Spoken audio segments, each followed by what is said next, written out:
Say Kwe Mataru, Hamindadura Izache Wanda Kweiche. I say hello, hello my friends. Hamindadura is who I am. Wyandotte is who we are. And Hamindadura is my tribal name that was given to me by my tribal elders in a naming ceremony, traditional naming ceremony. It means he who talks a long time bores many. And so I'll do my best. But no, it actually means his words have meaning, and I promise to only talk till I'm done, okay? You just pray I know when I'm done. But anyway, I just wanted to say that I'm straight from the res today.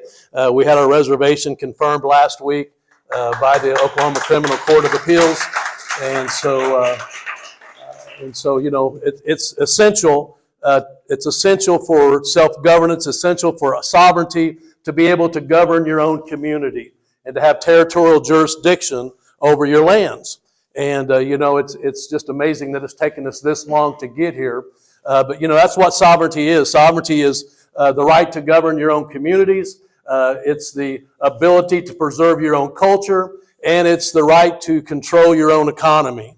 And so when it comes to having a reservation, it's defined that way. We know what our purpose is, and tribes have always governed themselves. We've always had a form of self-governance, and so, but to have that confirmation and that affirmation last week of our reservation, it was something that we've been waiting for. It was something that we celebrate today, and we look forward to finding the solutions to the challenges that have been prevented. Of course, the state wants to focus on all the challenges that there are with having reservations, and we're focusing on the solutions. Time is better spent finding solutions than dwelling on the problems. And we know that there's challenges to this. We've been working well ahead of time, preparing for this day. And so when we got the decision, we feel like we're ready to go forward and step forward into that. And so I have an interesting quote, and I know I've got a short time. I'm going to be respectful of your time today. But one of my favorite proverbs, or one of my favorite African parables is this: until the lion learns how to write, every story will glorify the hunter. And I came across this several years ago, and you know, and it's really when I go do presentations at high schools and colleges across the U.S. and Caleb has had the opportunity to travel all across the United States with me. His job is to dance, mine is to talk, and someday I hope his job is to talk. I won't do the dancing though, But you know, it's just the fact that there's two sides to every story, and the Native side has never been told. Our side of the story hasn't been told in the school systems, in educational systems, and so, but the lion has learned to write. I'm going to tell you that today because our story is being told and it's going forward. And I've had the opportunity to speak at a lot of different places, and today I want to talk a little bit about identity and regaining and retaining our tribal identity as Native people. And if you, as a young college student today, if I could encourage you and give you one piece of advice as a tribal leader, this is my 26th year working in the tribal government. I've been a tribal leader since 2006, so 18 years now. But the one thing I tell young people is to learn your identity. Learn who you are as a Native person. Learn everything that you can about your tribe. You know, and learn about your tribe, learn about the history of the tribe, learn about your culture, your traditions, learn about your own family, where you came from. You know, I'm always amazed if you read in the Bible, 1 Chronicles, a third of that book is related to genealogy. And if you've ever tried to read a lot in the Bible, you'll find that a lot of it is so-and-so begat so-and-so, and so-and-so begat so-and-so, and so-and-so begat so-and-so. And you wonder why that is important. It's because it was their way of tracking their genealogy. It was their way of looking back, finding out who they were, where they come from, and what mistakes were made that they would not make those mistakes again. The thing about history is not ours to like or dislike. History is there for us to learn from. And if history offends you, so be it, because it's probably a good thing because you're less likely to repeat that. It's not ours to erase or destroy. History is what it is. Let's learn from that. And so I came to the tribe in 1998. My first job at the tribe was managing the wellness center. And I've got a CDIB card that's in my wallet. It was the first card I ever had. And I tell this story. I was 34 years old when I came to the tribe in 1998. And the only thing that I knew about Wyandottes was that it told me on this card that the government gave me that I was a Wyandotte Indian. That was it. I didn't know where we came from. I didn't know who my family was. I didn't know the history of our tribe. And I began to look around and no one else did. I wasn't alone. And we talk about identity theft today. Identity theft has become something that everybody focuses on because we're afraid that somebody's going to capture identity. But if you look back and you begin to look at the history of the U.S. Removal policies, when it came to the removal policies of tribes, the whole plan was to steal your identity and to destroy our identity as Native people. From the very beginning policies, and when they began to remove, the removal itself, removed us from our cemeteries, the places where our ancestors were buried. It removed us from our ceremonial grounds, the places that we had our feast and our ceremonies. It removed us from everything that we knew as a people at that time. And as our tribe, we were removed several times. We eventually, of course, we began in Canada, and we settled in the Great Lakes region in 1701. The Wyandottes settled, and we helped a French explorer by the name of Antoine de la Meaux Cadillac. We actually helped him create what is Detroit, Michigan today. Us and several other tribes, we came in and they built a trading post, and they also built Fort Pontchartrain, which was a fort for the French that time, and created a fur trading route there.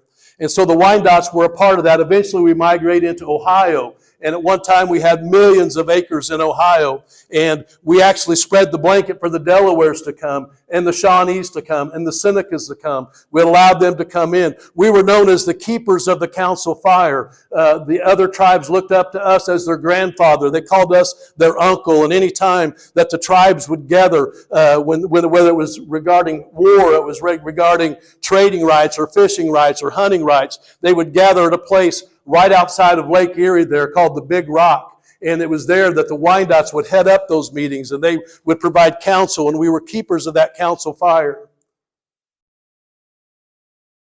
One of the biggest battles that took place before the War of 1812 was the Battle of Fallen Timbers. It was probably the most historic battle and had the greatest impact on Eastern Woodlands tribes. Me and Caleb has walked that battlefield many times. We've heard the story told, and I go there about every other year to that battlefield, and just to stand on that battlefield and to know that the Wyandottes were the first to battle that day. They were the first on the battlefield. They were the last to leave the battlefield that day. Chief Tarhay, one of our great chiefs, who is Caleb is one of his ancestors, which his great-grandfather 8 times removed. Chief Tarhay was the only chief to survive that battle that day. In 1795, when General Anthony Wayne, when he brought the tribes to sign the Treaty of Greenville in 1795, Chief Tarhay was the first to stand up and speak. He was given that prominent place. He was the first to sign. In that speech, he said they would never take up arms against the U.S. again. He said it's because it's like the ocean. They're going to continue to come. They're going to continue to come. We've got to learn to live in peace.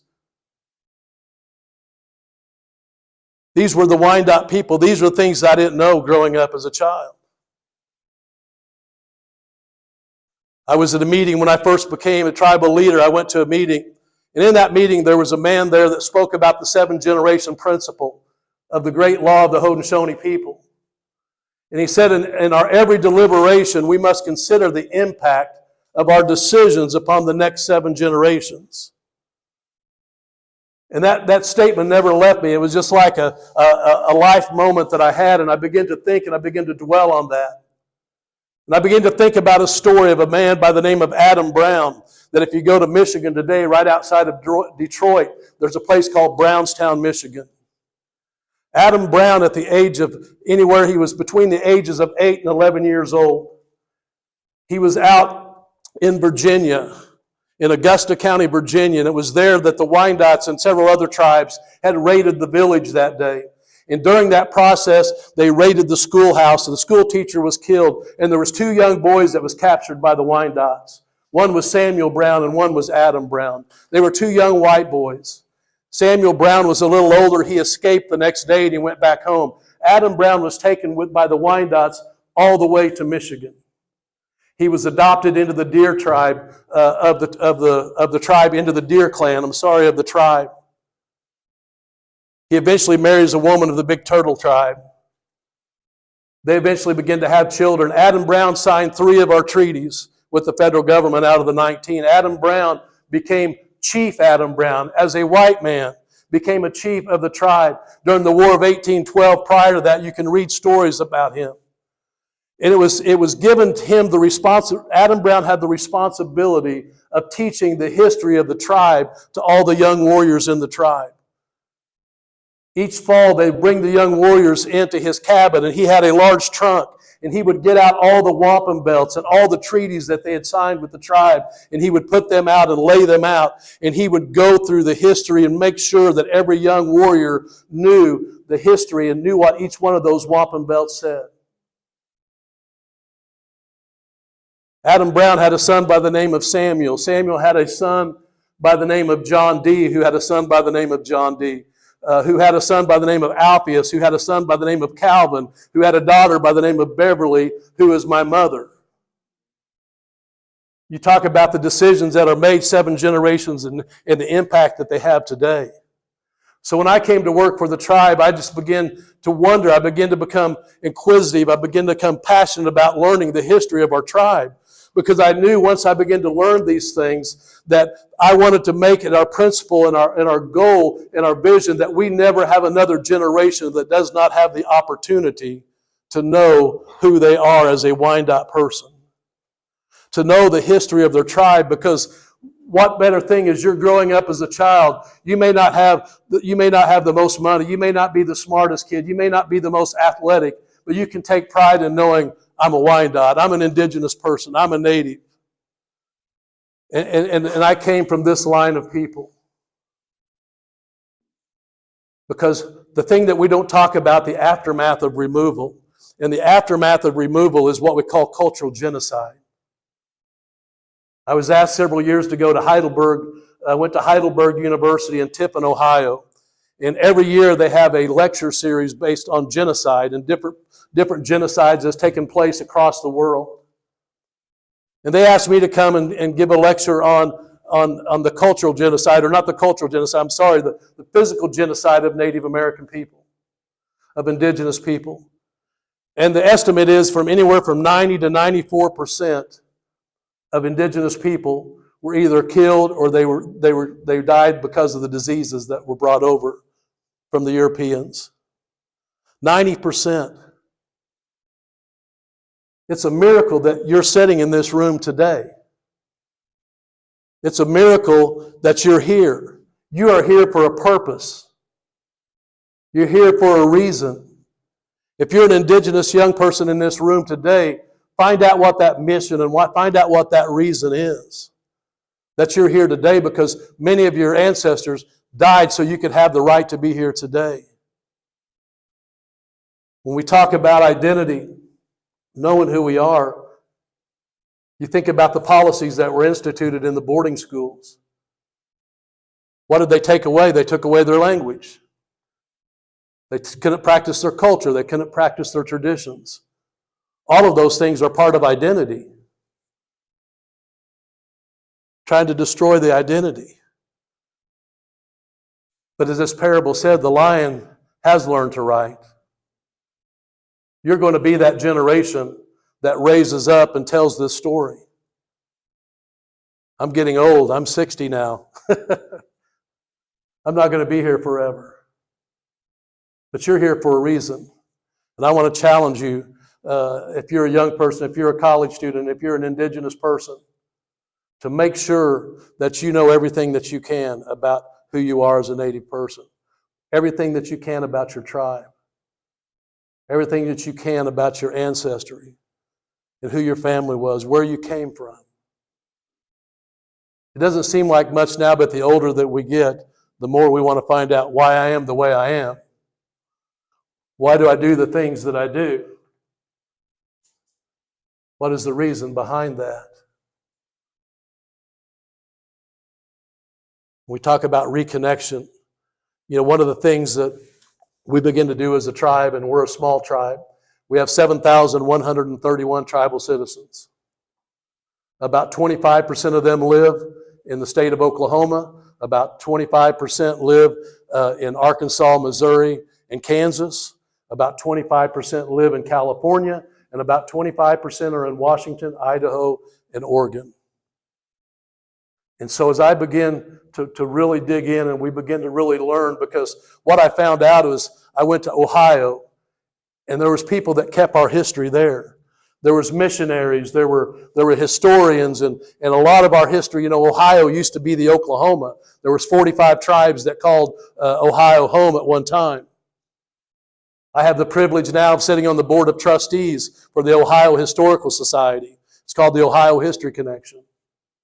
Because we said if you're going to talk about us, you got to talk to us. Don't just talk about us if you've never talked to us. I went to Michigan and I formed a relationship with the National Park Service.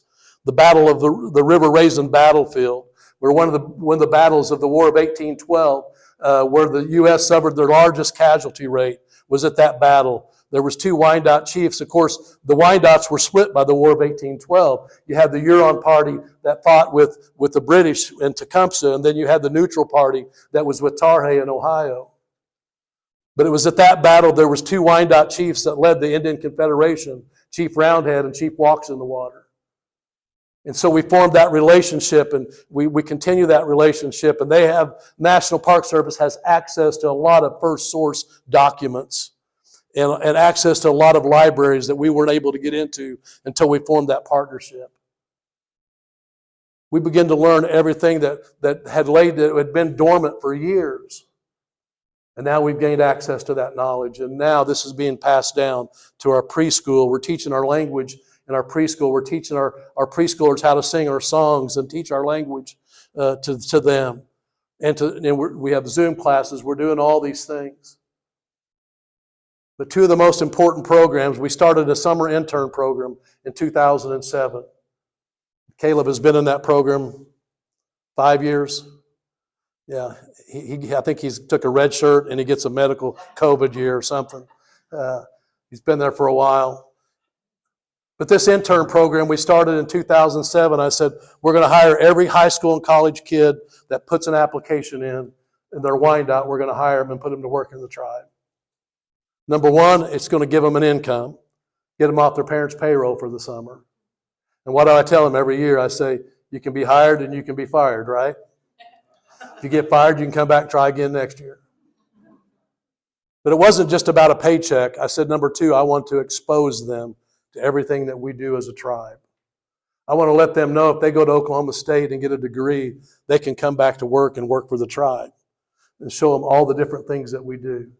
And number 3, I want them to learn everything they can about the history and culture of the tribe. And so every Thursday night, they go to the cultural center and they engage in language and activities that are part of our culture. Regaining and retaining identity. And at the end of the summer, we take them to Ohio. We take them to Michigan. We take them to Canada. We get on a bus. And every summer, we go to a different place. One of the best memories I have, of course, they wear a name tag that says, Caleb Garcia, then the Zane family, or whoever he traces back to. And then when we go through those cemeteries in Ohio, they're walking through there where there's names on the back of the old mission church, and they look at that name and they look at their tag. Chief, am I related to that person? Yes, you are. That's one of your ancestors. And you see a light that goes off. In 2013, I said, we have an annual meeting every year. We're required by Constitution to have an annual meeting. And we have, 350, sometimes 400 show up for that annual meeting, which is a good meeting. But I said, we have 7,000 people. Let's take this meeting and take it out to where the people are. Other tribes have done this as well. And so in 2013, we did our first one in Seattle, Washington. I said, let's get a room that will hold 50 people. And we thought, hey, if we can get 50 people to come, it's a great accomplishment. We sent out invitations. In the first week, we got 50 RSVPs right back. The next week, we had another 50. So we had to call the hotel. We need a bigger room. We had 197 tribal citizens show up for that meeting. And when it came time for question and answers, people just stood up.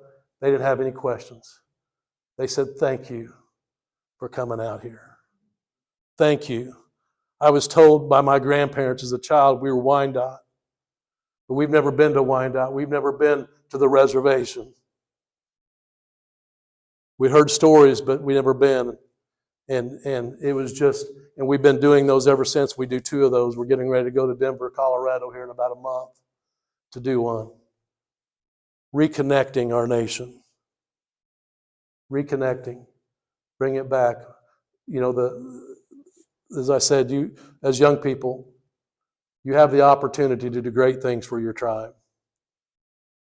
I think that this next generation, I call it the Joshua generation, or the Joseph generation, I'm sorry.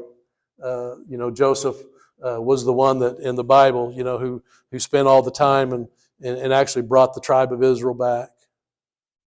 And I think you have the opportunity to do great things and be great leaders in your tribe, to reconnect people, to learn everything as you can, as I said, about your tribe going forward.